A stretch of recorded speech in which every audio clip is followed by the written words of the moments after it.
Firda. Hari ini saya dikasih kesempatan nih sama teman-teman dari PPI Munich ya untuk ngisi webinar dengan tema meraih beasiswa LPDP ke Jerman. Ini kedengarannya agak serius ya, tapi nanti kita bentuknya lebih banyak diskusi aja, lebih banyak tanya jawab. Dan karena bentuknya ini akan jadi diskusi, makanya presentasi hari ini akan sangat singkat.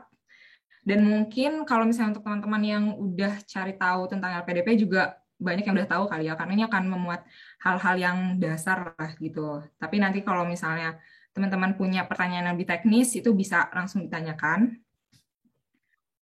Nah, langsung aja ya, kita next. Ya, ini tadi udah diperkenalkan sedikit. Nama saya Firdanisa Gumilar. Sekarang saya berkuliah di TUM, ambil Master Degree untuk jurusan Transportation Systems. Saya award di LPDP tahun 2019. Dulu saya ngambil S1 di Indonesia, tepatnya di ITB, jurusan Teknik Sipil Angkatan 2014. Nah, ini ada kontak yang teman-teman bisa simpan ya. Mungkin kalau misalnya ada diskusi yang pengen dilanjutkan atau pertanyaan lagi gitu di luar forum ini juga bisa. Nah, tapi kita next dulu kali ya, biar nanti diskusinya akan lebih lama. Nah, ini pertama adalah jenis-jenis beasiswa LPDP. Ini saya ambil dari website resminya LPDP untuk pendaftaran beasiswa tahap 2 tahun 2021. Nah, ini ada 3 jenis secara umum untuk beasiswa LPDP sendiri, yaitu beasiswa afirmasi, beasiswa targeted group, dan beasiswa umum. Nah, beasiswa afirmasi ini khusus untuk teman-teman yang misalnya berkebutuhan khusus atau difabel, atau teman-teman di daerah afirmasi, dan juga untuk beasiswa prasejahtera. Nah, kalau misalnya untuk teman-teman PNS, TNI, Polri, atau beasiswa kewirausahaan, itu juga itu biasanya di targeted group. Nah, biasanya juga targeted group ini juga mencakup misalnya teman-teman yang punya prestasi tingkat nasional. Itu juga biasanya di targeted group. Nah, yang ketiga ini adalah beasiswa umum. Ini saya pribadi kemarin daftar LPDP masuk ke jenis beasiswa yang ini ya, beasiswa umum reguler. Nah, tapi selain yang reguler juga ini ada yang co-funding, di mana kalau co-funding ini jadi biaya pendidikan dan biaya pendukung pendidikan itu dipisah. Jadi misalnya LPDP menanggung biaya pendidikan, sedangkan biaya pendukung pendidikan lainnya itu ditanggung oleh pribadi atau sebaliknya gitu ya. Nah, yang ketiga ini ada beasiswa perguruan tinggi utama dunia. Nah, sayangnya nih kalau misalnya teman-teman yang emang pengen tujuannya adalah Jerman, belum ada perguruan tinggi Jerman yang masuk ke list perguruan tinggi utama dunianya LPDP. Tapi mungkin tahun depan mari kita lihat lagi lah ya. Siapa tahu ada gitu. Nah, ini ada jadwal seleksi beasiswa LPDP. Ini saya ambil yang tahun 2021, tapi dulu saya di 2019 juga nggak jauh beda ya. Jadi ada 2 tahap dalam 1 tahun. Itu yang pertama dibuka bulan Mei, dan yang kedua itu dibuka bulan Agustus. Nah, ini bedanya apa? Biasanya teman-teman yang udah punya LOA unconditional atau udah apply duluan dan udah diterima di universitas tujuan, biasanya lebih enak untuk masuk yang tahap 1. Karena tahap 1 ini kalian bisa langsung masuk sekolah gitu di tahun yang sama, paling cepat di bulan September. Karena pengumuman hasil seleksinya itu berakhir di bulan Juli. Nah, tapi kalau misalnya teman-teman yang belum punya LOA, mungkin bisa tetap masih bisa di tahap 1, tapi mungkin agak lama hasil pengumumannya, yaitu di bulan Agustus, atau ikut tahap 2, di mana hasil seleksinya itu diumumkan di bulan Desember. Nah, kalau misalnya kita lihat dari jadwal ini ya, kayak sebenarnya tahap seleksi LPDP itu untuk tiap jenis beasiswa itu sama. Jadi misalnya beasiswa umum, afirmasi, targeted group, itu sama semuanya. Yaitu ada 3 secara umum. Saya jelaskan lebih lanjut ya di sini. Itu ada seleksi administrasi, seleksi substansi akademik dan kebangsaan, dan yang ketiga ada seleksi wawancara. Nah, seleksi administrasi ini dilakukan full secara online di websitenya LPDP. Di website ini nanti kalian diminta untuk mengisi data diri, biodata diri secara lengkap, dan juga ada dokumen-dokumen yang perlu kalian unggah di website tersebut. Nah, dokumennya apa aja nanti akan saya coba list. di slide berikutnya. Nah, lalu seleksi substansi akademik dan kebangsaan ini mungkin kalau misalnya teman-teman yang tahu contoh tes CPNS itu lumayan mirip ya. Itu ada tes TPA, ada esai, nulis esai, dan ada wawasan kebangsaan.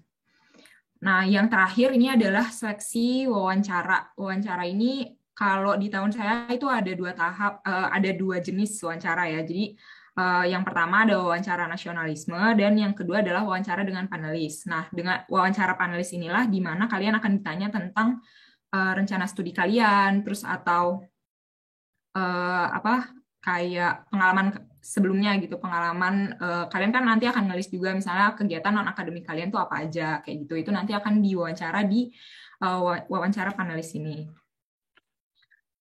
Nah, ini adalah dokumen seleksi administrasi beasiswa LPDP tahun 2021.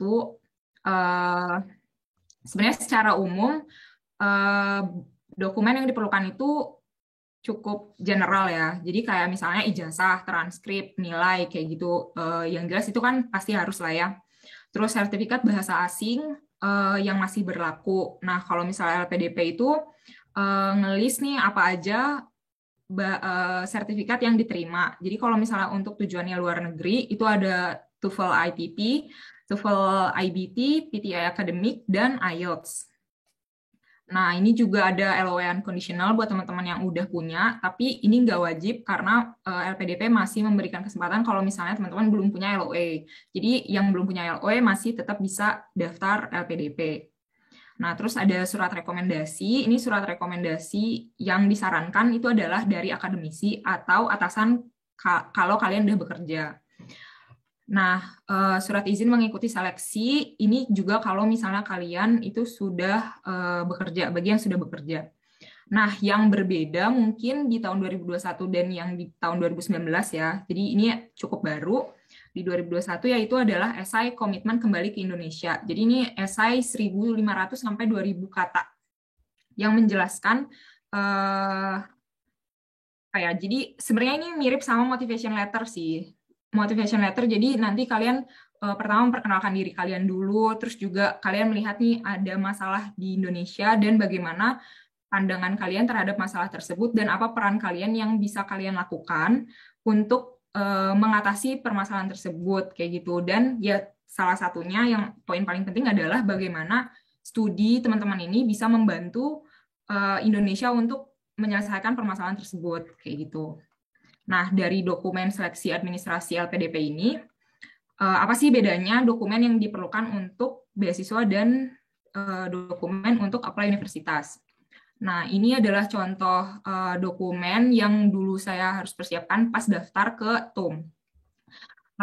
Tapi ini seharusnya sih masih general ya, maksudnya untuk teman-teman yang bukan tujuan universitasnya adalah TUM, juga biasanya mirip-mirip. Bachelor Certificate and Transcript ini sama ya, berarti sama kayak yang LPDP, bedanya adalah yang ini harus dalam bahasa Inggris juga. Jadi kalian melampirkan yang asli dan juga yang translate-nya, tapi itu harus dilegalisir. Nah, lalu IELTS sertifikatnya juga sama ya, karena LPDP juga IELTS, minimum skor IELTS-nya itu adalah 6,5 untuk tujuan luar negeri. Dan universitas juga sama ya 6,5. Tapi biasanya kalau misalnya teman-teman dengan tujuan studinya itu lebih ke sosial, biasanya lebih tinggi IELTS skornya. Minimum IELTS skornya itu biasanya 7. Jadi itu perlu disesuaikan lah, perlu dilihat lagi. Terus motivation letter, ini mungkin akan sama kalau misalnya kalian udah bikin yang tadi ya di beasiswa PDP itu ada personal statement dan komitmen kembali ke Indonesia, mungkin idenya akan sama untuk kalian apply ke universitas. Jadi pas kalian bikin motivation letter, idenya itu akan sama atau akan mirip. Jadi akan lebih mudah kalian untuk nyusun esainya kayak gitu. Nah, yang beda mungkin untuk TUM atau kayak kalau misalnya kalian mau jurusan perguruan tinggi tujuannya adalah Jerman, itu adalah ini dokumen nomor 4 yaitu Preliminary Review Documentation by UniAssist. Gak semua universitas di Jerman minta dokumen ini. Kayak setahu saya RWTH itu nggak minta, tapi TUM itu minta. Nah, Uni Assist ini adalah pihak ketiga, di mana kalian juga di situ harus apply secara online dan kalian submit. Sebenarnya yang disubmit adalah ijazah juga sebenarnya ijazah dan transkrip nilai kalian ke Uni Assist ini dan prosesnya berlangsung untuk 4 sampai 6 minggu. Nah, proses ini biasanya dilakukan paralel ya dengan kalian apply universitas. Karena tadi kan kalian harus nunggu 4 sampai 6 minggu sampai keluar Uni Assist-nya. Jadi kalian udah bisa memulai misalnya nyusun motivation letter, nyusun application kalian untuk ke universitas. Nah, ini tuh apa? Ini tuh sebenarnya jadi untuk kalian yang bachelor-nya di luar EU ya, jadi kayak khususnya untuk teman-teman yang kayak misalnya saya lulusannya kan di Indonesia. Nah, ini tuh menjadi wajib untuk beberapa universitas di Jerman untuk melampirkan si surat ini kayak gitu. Nah, sebenarnya presentasinya udah selesai di sini, cukup umum, tapi kalau misalnya teman-teman punya pertanyaan lebih banyak, sangat dipersilahkan. Kita bisa diskusi lebih banyak di forum di sesi selanjutnya.